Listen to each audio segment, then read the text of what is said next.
So hello, everyone. Thank you for joining our advanced FAFSA webinar. My name is May Whiting, and I am the Data and Research Manager at Alabama Possible. We hope you had the chance to join us for our FAFSA 101 webinar back in September. Today, we're really going to build on that webinar, and we're going to discuss some of the more complicated parts of the free application for federal student aid. All right, so we would like to recognize and thank our sponsors and partners for supporting this work and making this webinar possible. But before we begin, a few housekeeping notes. Please keep your microphones on mute at all times to avoid any feedback during our presentation.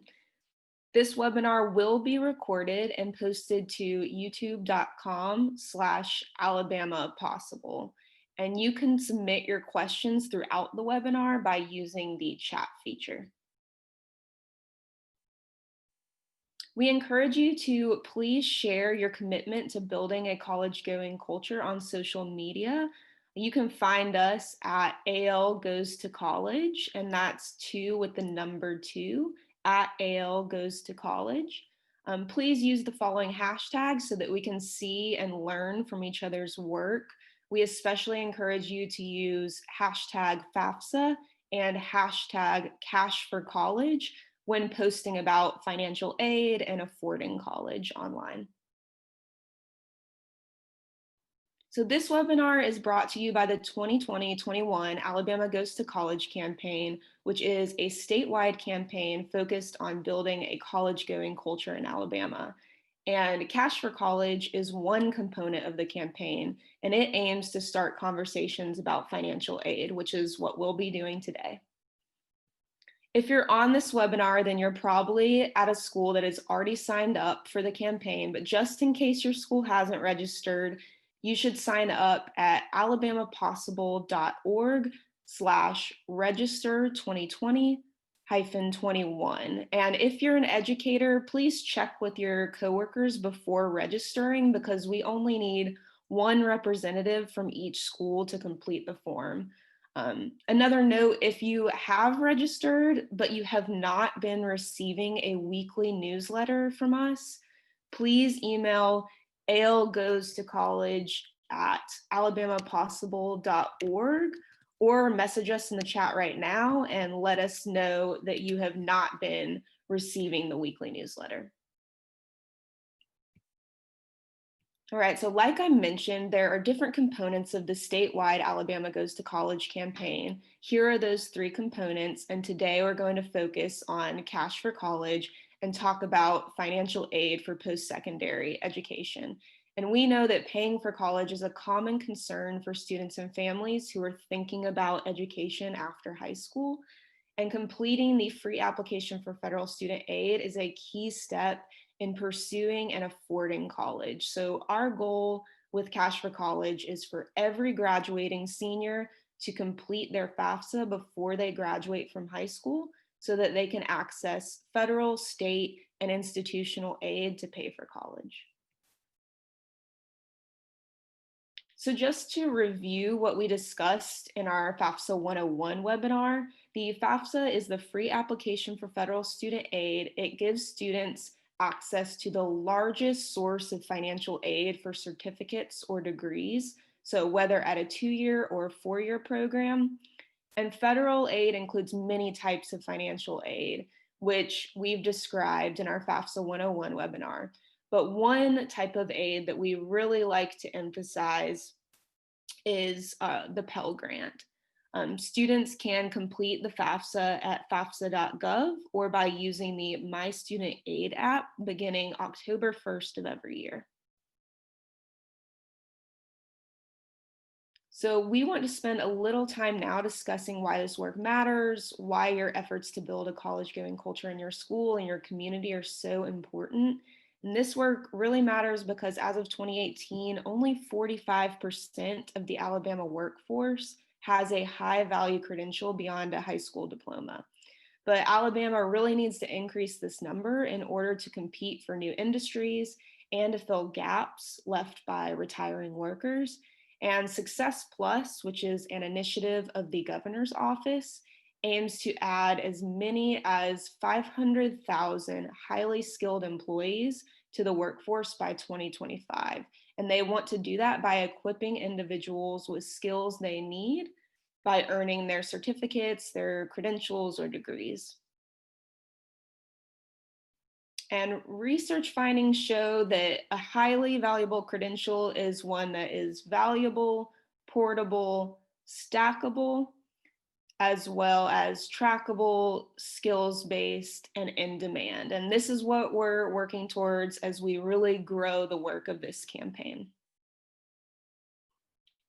So why complete the FAFSA? FAFSA completion is a critical step for post-secondary enrollment, and it determines a student's eligibility for grants, scholarship, work-study jobs, and loans. It also signals to college admissions officers that you're really serious about attending their school. So again, just to review what we've discussed previously, the FAFSA determines eligibility for the Pell Grant, which is aid that does not need to be paid back and that can be used towards technical and academic programs. And the majority of students in Alabama are eligible for a full or partial Pell Grant.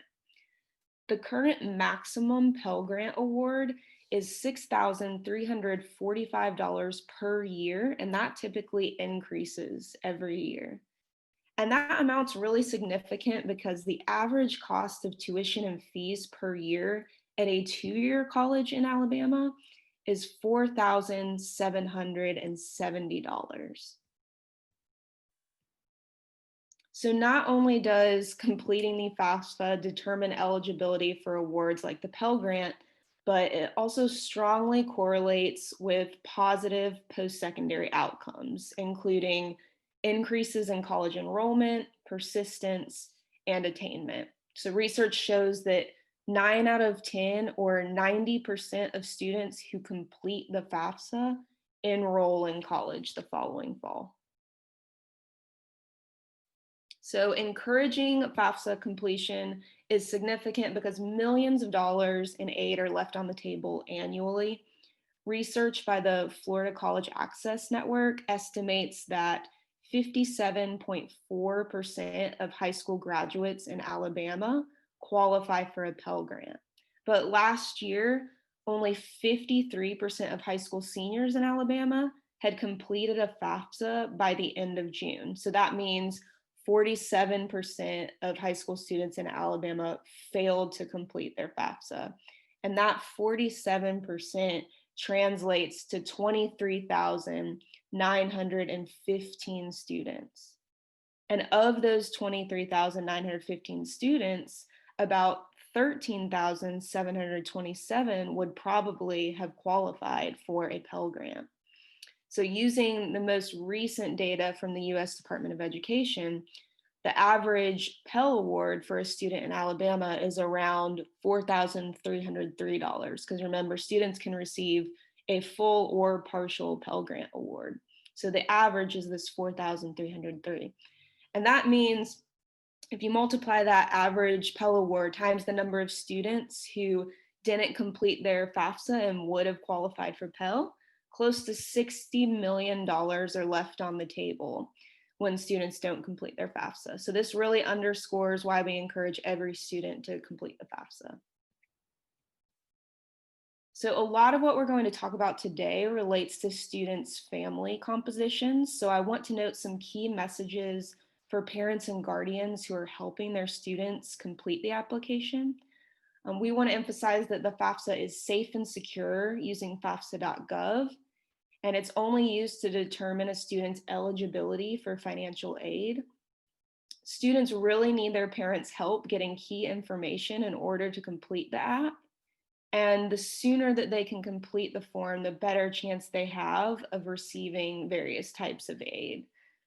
One thing we definitely want to emphasize is that even if a student or their family thinks that they don't qualify for federal aid, it's great to have this application on file and submitted in case of the unexpected. And we're going to highlight that today when we talk about FAFSA as it relates to changes in financial circumstances because of COVID. So whether that's related to job loss during COVID or the inability to work because of health concerns, we're going to talk about always filing the FAFSA no matter what. So let's just reiterate which FAFSA your seniors should complete. There's a new cycle every year, and there's often confusion about which FAFSA to complete. So an easy way to remember is that the FAFSA application is named after the year the aid is awarded. So the 2021-22 FAFSA is used to apply for financial aid for fall semester 2021 through summer semester 2022. So most high school seniors will be applying for the 2021-22 school year, which would be their first year of college. I will say in some instances, if a high school senior begins college immediately the summer after their high school graduation, then they might complete the 2020-21 FAFSA. But in all instances that involve questions about applying for summer aid, it's always best to ask the college directly which FAFSA to complete. So as promised with the title of this webinar, Advanced FAFSA, we're going to talk about some complex steps of the FAFSA. And this presentation really focuses on the importance of completing the application in order to access and afford post-secondary education. But at the same time, we want to acknowledge that there are barriers and challenges that students face because of the complexity of this form. So we're going to talk about the complicated nature of determining a student's dependency status, determining whether they have to report the financial information of a parent or guardian, and then other special circumstances. And while all of these are challenges that are created by the complexity of the application, it is important that we advocate for our students so that they can access federal aid, especially that grant aid and scholarships, that money that doesn't have to be paid back. So here's what we're gonna discuss today. And honestly, this webinar could be one of many. So if you have specific topics you'd like for us to address, please email us at algoestocollege@alabamapossible.org. All right, so starting with dependency status. The application is actually going to walk the student through a series of questions to determine if the student is a dependent or independent student. And independent students do not require a parent or guardian to complete the FAFSA, but independent students may be required to submit additional documentation in order to verify their status as an independent student. And we know that dependency is a cause of confusion for lots of folks. So we've included in these slides two really great resources, both in English and Spanish, that will hopefully address most of your questions. And we'll be sending these slides out in a follow-up email so that you can access these links. So again, a student must determine if they are considered dependent or independent in order to know whether they'll have to report a parent or guardian's information on the FAFSA. And so we'll use the Federal Student Aid's dependency questionnaire to make this determination. And we're going to go through some examples later on to make sense of this. But if a student answers yes to any of the questions, they're considered independent and do not have to provide their parent or guardian's information. But if a student answers no to all of the questions, they're considered dependent and do have to provide their parent or guardian's information. So we're going to run through a few scenarios, but ultimately what we want to do in this training is equip you and your students and families with tools and resources that will help you make this determination on your own. So these are just examples. We don't have all the facts here like you would with your student and their family. So if you have specific questions about individual circumstances for your students and families, I really recommend using these resources that we're about to go over. And then if you have further questions, calling the Office of Federal Student Aid, because they'll have a representative who can really walk through this process with you and answer your questions in detail. And we'll have the phone number for that office listed at the end of these slides. So let's go through scenario 1. It says, Michaela was born June 15th, 2003. She has been in foster care since 2010. She is not married and does not have children. She wants to pursue her associate's degree next fall. Is Michaela dependent or independent for the purposes of federal student aid? So we are going to go through our chart right now and use this resource to determine Michaela's dependency status. So the first question, were you born before January 1st, 1998? So Michaela was born in 2003, so that answer is no. And if you can click through, it will highlight the yes or no for us.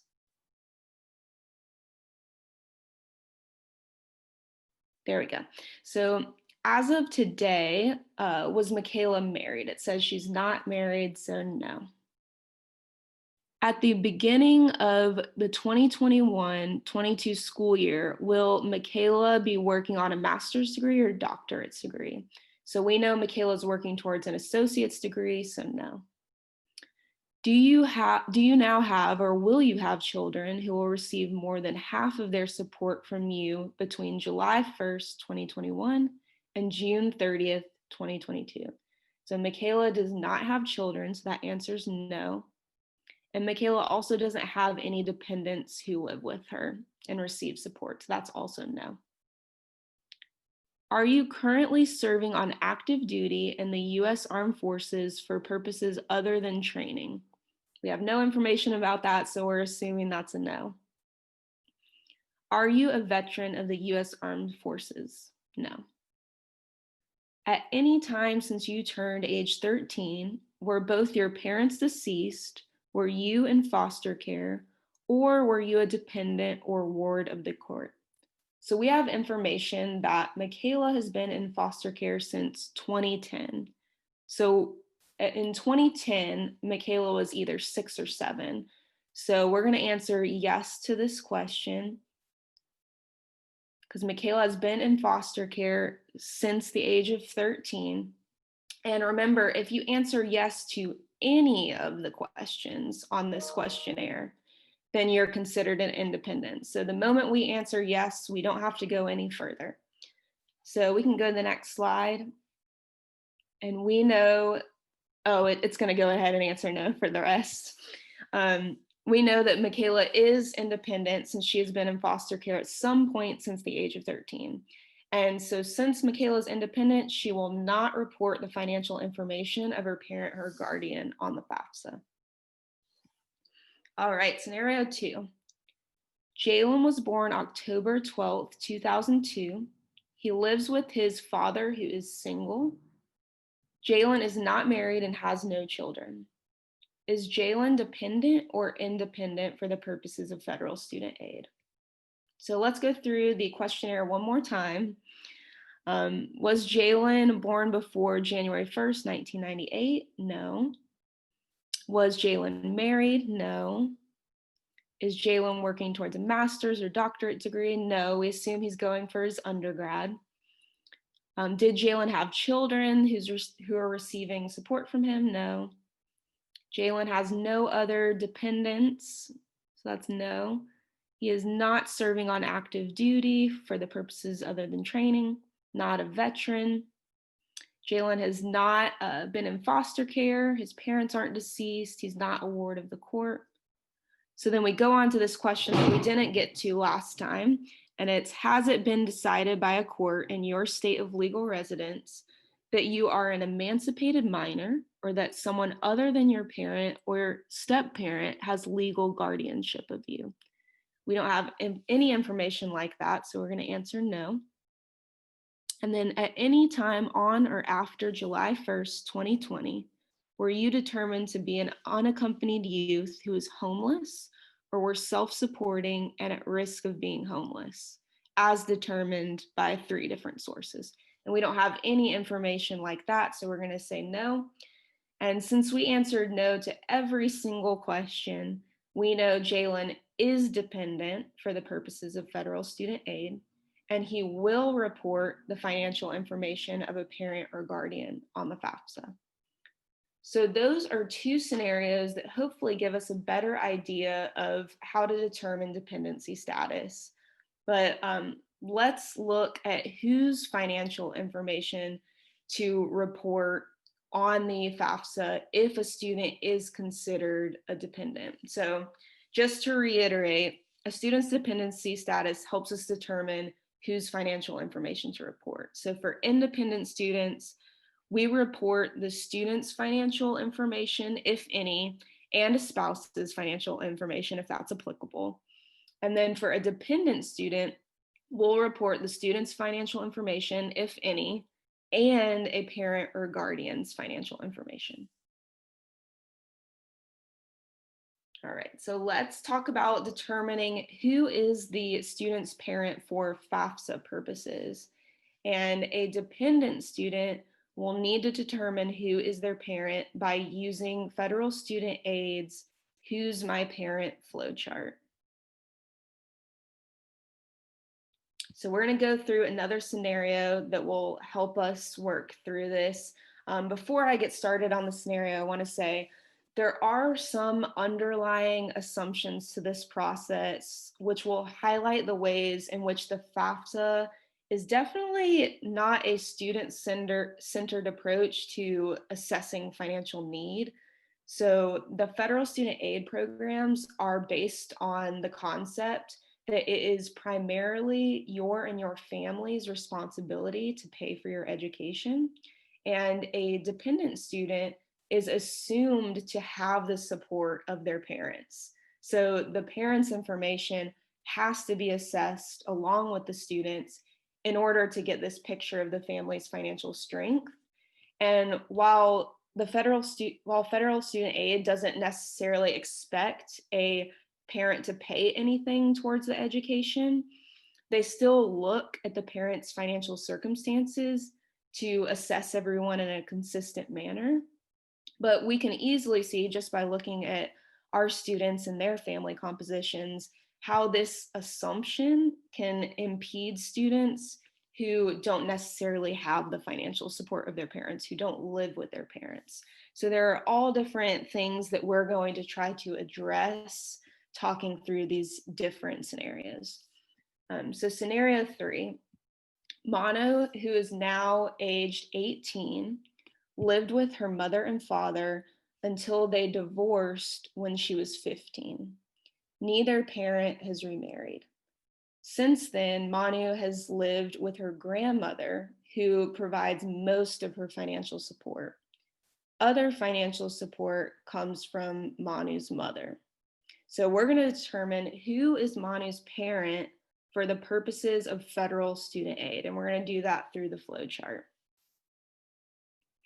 So the first question, are your parents married to each other?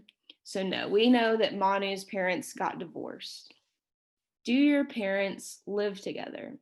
No, they no longer live with each other. Did Manu live with one parent more than the other over the past 12 months? So Manu's actually been living with her grandmother ever since the divorce. So she didn't live with her mother or her father more. So we're going to answer no. And it tells us here to report information on the FAFSA for the parent who provided more financial support over the past 12 months or in the last year that you received support.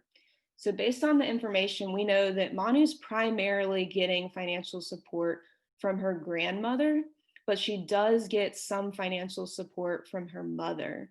And so when comparing the mother and the father in terms of financial support given, Manu's mother gives more financial support. So in that case, we're going to report information from Manu's mother, and we're going to ask this follow-up question: has Manu's mother remarried? No, her mother hasn't remarried, so Manu does not need to report additional parent information.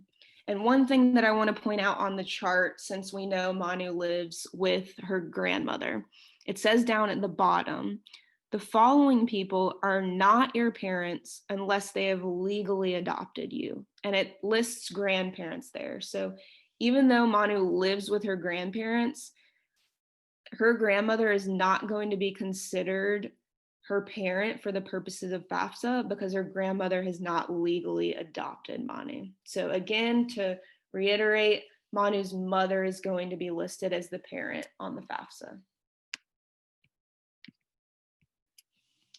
And that is because she's receiving more financial support and it's not been legally adopted.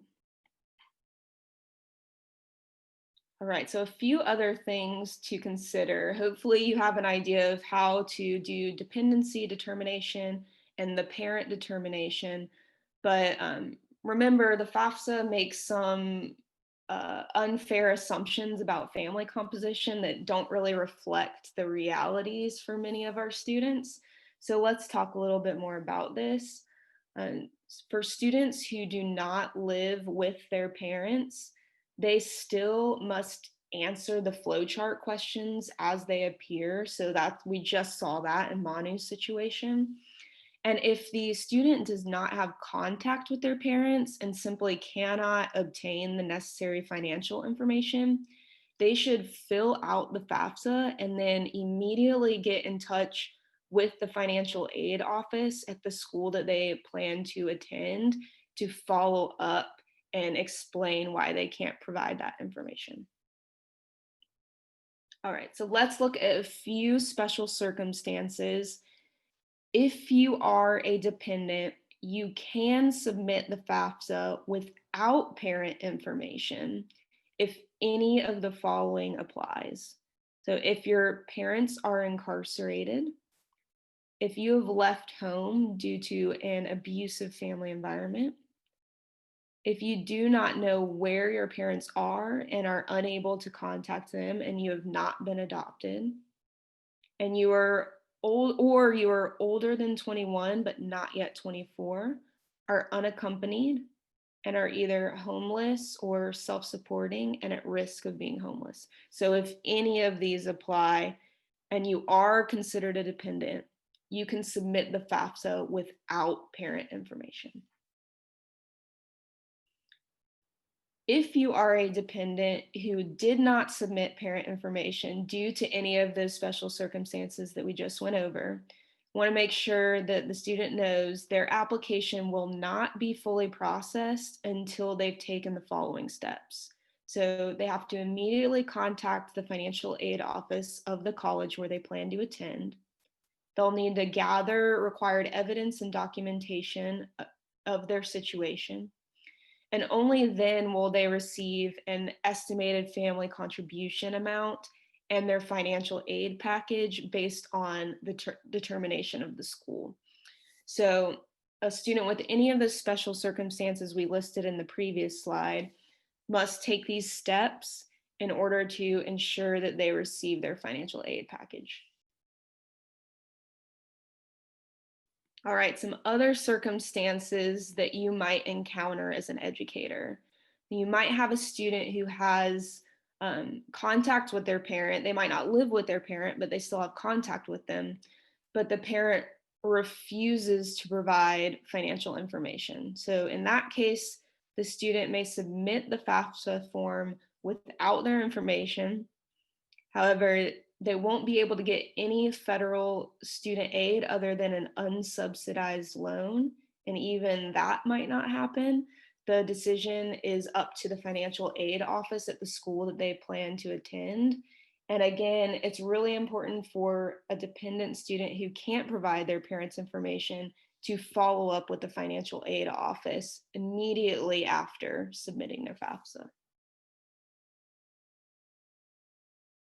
Okay, another special circumstance. So a student has parents who are undocumented and don't have a social security number. So in this case, we're assuming the student is a citizen of the United States and their parent is not a citizen of the United States.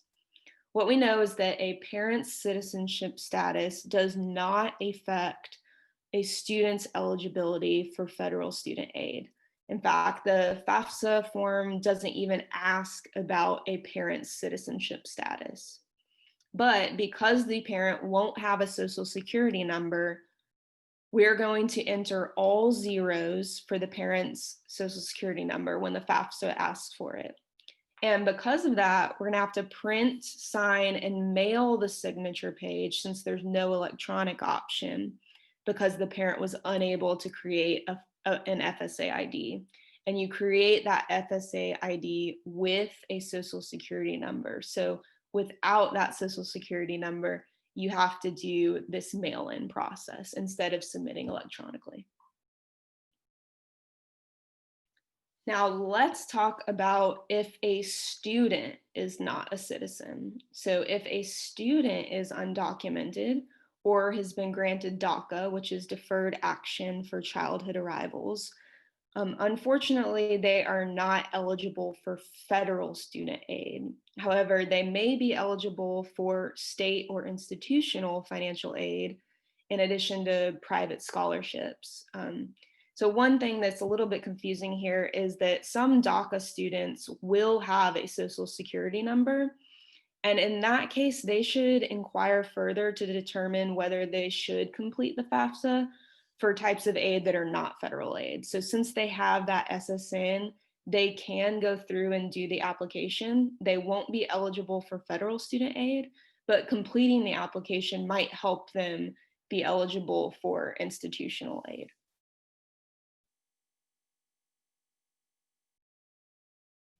Okay, our last special circumstance.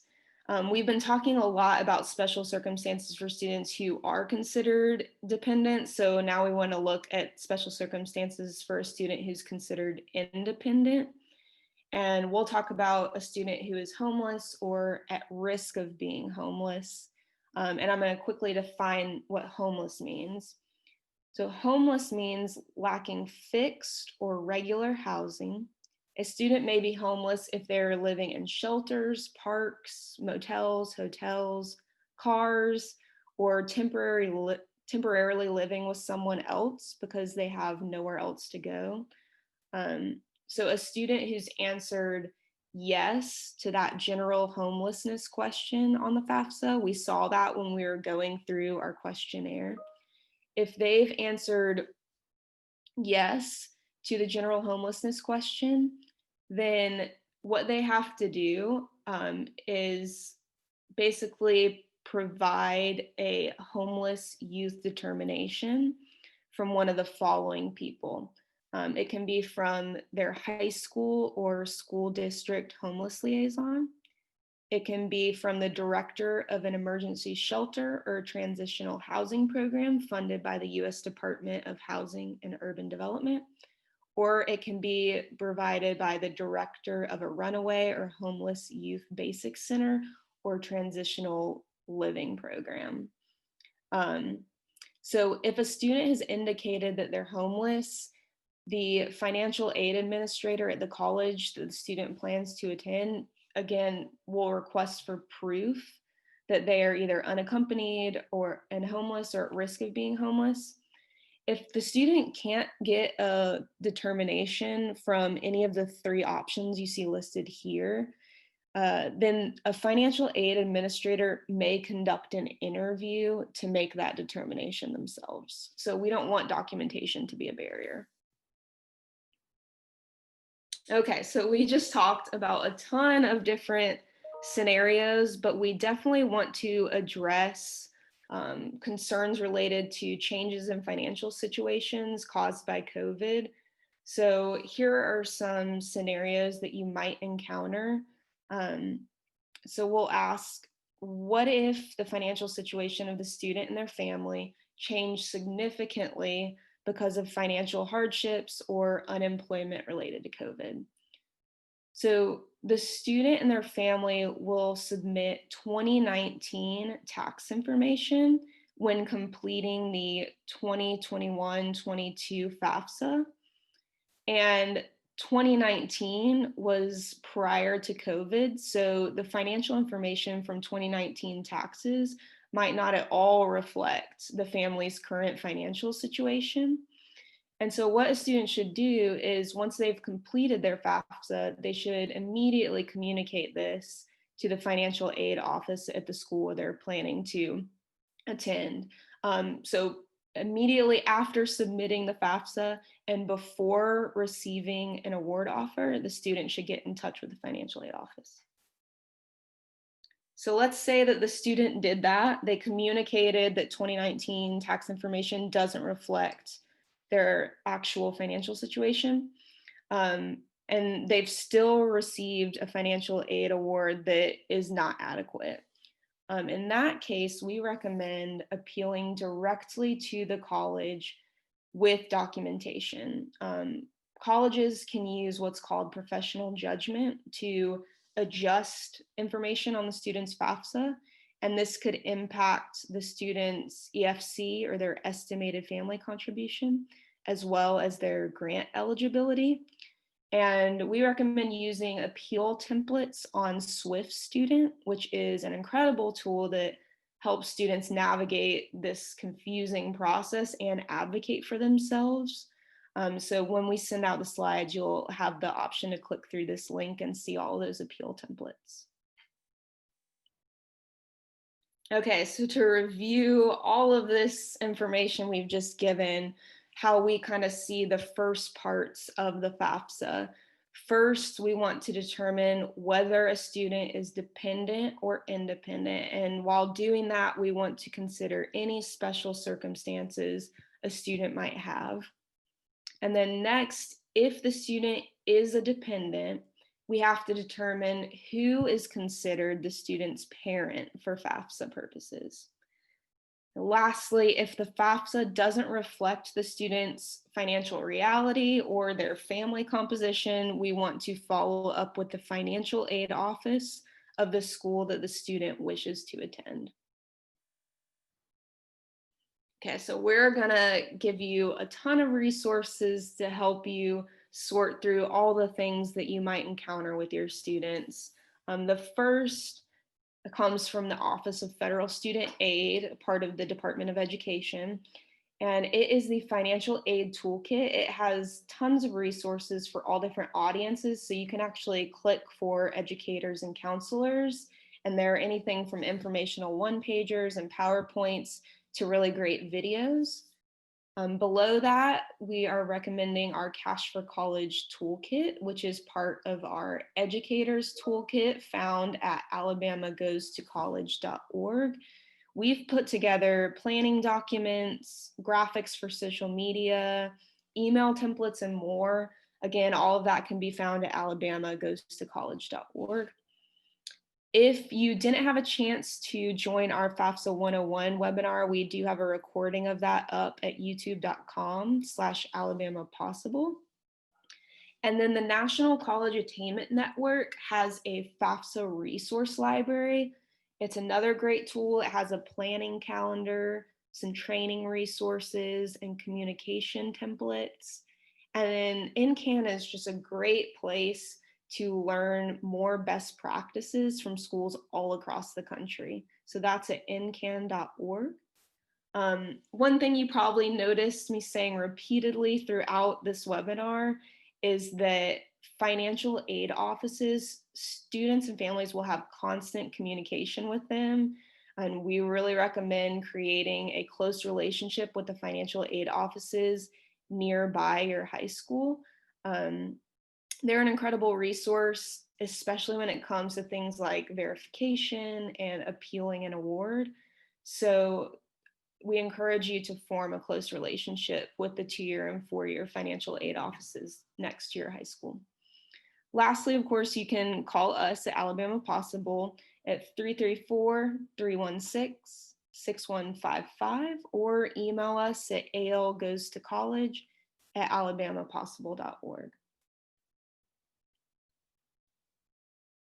A couple other resources meant for educators are our Cash for College dashboard. This can be accessed at alabamapossible.org/dashboard.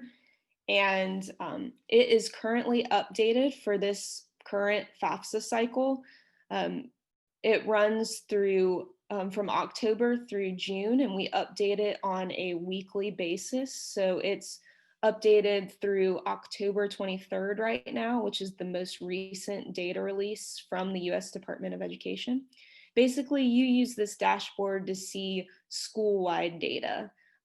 You can compare your school's progress this year to your school's progress last year. So we make it really easy to do year-to-year comparisons.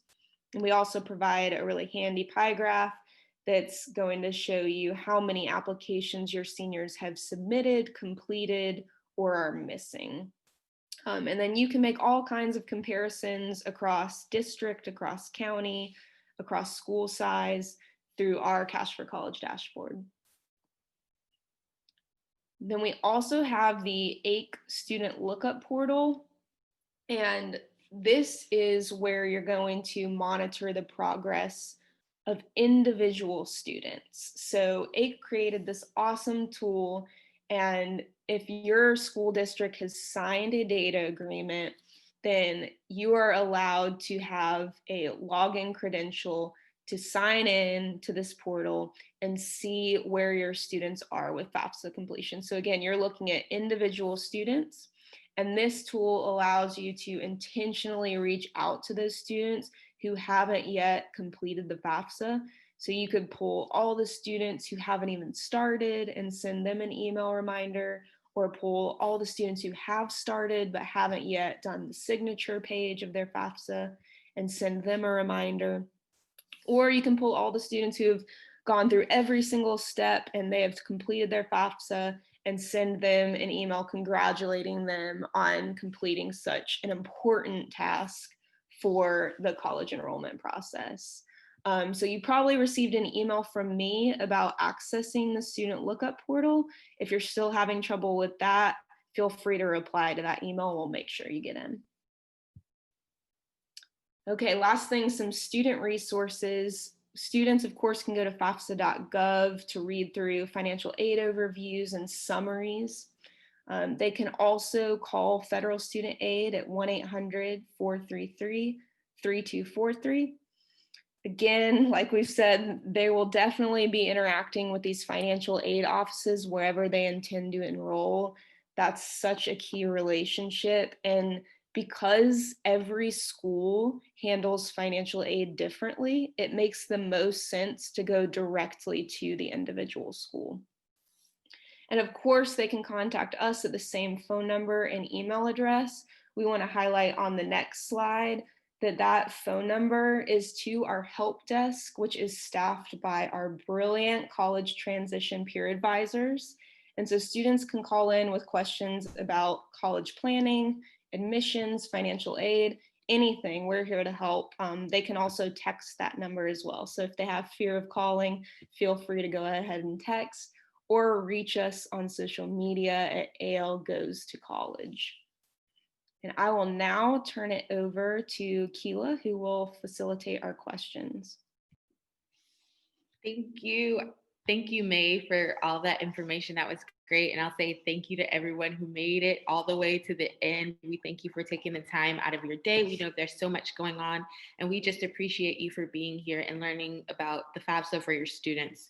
So, May, we already have a couple questions lined up. I'm very excited. We'll start with the first one. So the first one was just getting a little clarification on Manu and reporting her mother's income. Can you talk a bit more about why she reported her mother's instead of her grandmother's? Yes. So we'll actually, if we can, go back to the Who's My Parent flow chart. One of the first things that we know is even though Manu lives with the grandmother is not considered a parent unless the grandmother has legally adopted Manu. So you see that down at the bottom. And in this case, Manu's grandmother has not legally adopted her. And so this is what we're talking about when we say that the FAFSA doesn't really reflect the student's reality. So even though we would think, the grandmother is providing most of the financial support, that's not how the the FAFSA makes the determination. So we go through the questions at the top, and when we get all the way to the far right question on the top, we see that Manu is required to report the financial information of the parent who provided more financial support. And from the scenario, we were told that Manu's mother provides some financial support. So we're assuming Manu's father doesn't provide any. So Manu's mother is going to be considered the parent for the purposes of FAFSA. And Manu's mother is not remarried, so we don't have any step parent that we have to consider in this scenario. And so in this instance, what we recommend, if the student is reporting the mother's financial information, but that's just not an accurate reflection of the student's reality and their support, that after they submit the FAFSA with the mother's information, they follow up with the financial aid office to explain their circumstances. Perfect, perfect. And that question came from Yolanda. So Yolanda, I hope you're listening and got some clarification on that one. So the next question we have is from Rebecca. And so it's asking about where on our Alabama Goes to College page are the resources located? Gotcha. So when you go to alabamagoestocollege.org, you'll see two buttons. There will be a student button and an educators button. You'll click the educators button, and at the top of that page, you'll have access to what we call the educators toolkit. It's a Google Drive that has tons of folders with all kinds of resources. So you'll be able to flip through those. And if you're looking for financial aid information, you're going to go to our Cash for College toolkit. But we'll also be sending out the slides that we reviewed today that have all the links provided so you can get to these resources really quickly and easily. 1 second. I wanted to add on there, May, also that we have a recording on YouTube on how to access the toolkit. So if y'all go to our YouTube channel, you can access that too. Yes, May does a wonderful job of giving you a demo through the toolkit. I know it can get a bit, because we do have a lot of resources on there. So May takes her time and goes through it for you guys at a pace where you can rewind it back or fast forward or slow it down. So that's wonderful. And May, you hit the nail right on the head for the next question. So the next questions, I'll just ask it and combine them. These are from Debbie and Robin. They were asking about receiving this PowerPoint, even if they're not registered for the Alabama Goes to College campaign, and then specifically with the determination chart and the flow chart for the parent. Yeah, so a couple of things related to that. We do encourage you to register for the campaign if you are a high school in the state of Alabama. We understand that community partners might be joining us for this. So registration really is only for high schools in Alabama. When you register, we send out a weekly newsletter with all kinds of resources like this, and we promote events similar to this professional development webinar. One other thing that I want to mention is these resources like the flowchart, they're really great. It will help you have conversations with your students even before they start completing the FAFSA. But the FAFSA will take the student through these questions step by step. So ideally, the FAFSA is making it easy for everyone, but these flowcharts are a way to make the determination prior to even starting the application. And that way the student will know, hey, I'm gonna need to ask my parent or guardian for their tax documents. So before they even get logged in, they can kind of be prepared for what they'll have to get from a parent or guardian if they're dependent. And May, Robin has mentioned that their counselor has signed up. So Robin, in that case, you can send us an email and we will add you to the email list. Yes, I can explain that really quickly. When registration is completed, we have requested the senior counselor, the career coach, the principal, and the superintendent. And those are the primary people we're emailing. So if you have other educators at your school, that you want to receive our weekly newsletter, we're happy to add them to our list. That's just kind of the base that we start from. Perfect, perfect. So next question. So this one comes from Rebecca. She says, I know you have hosted FAFSA webinars for students and families. Do we have any recordings available that she can direct them to? Yeah, we have a bunch of videos recorded by federal student aid that are specific to student and families, so we really recommend those. Our college transition peer advisors have created some other content for students and families that talks a little bit about financial aid, but talks about other parts of college planning. So we can definitely link all of those in our follow-up email. Perfect, perfect. Do we have any last minute questions? I'm checking the chat box to see if we have any more. But thank you guys for all of your questions. Manisha, if you can head to the final slide just so they can stay connected with us, because we thank you for having you here, but we want, just in case you want to reach back out to us, we want to give you that avenue. You can reach us at our website via alabamagoestocollege.org, number 2. And then if you would like to send us an email, AL goes to college, not the number, but the letters at alabamapossible.org. We thank you again for gifting us your time and for being here with us, and we hope you have a great rest of your day.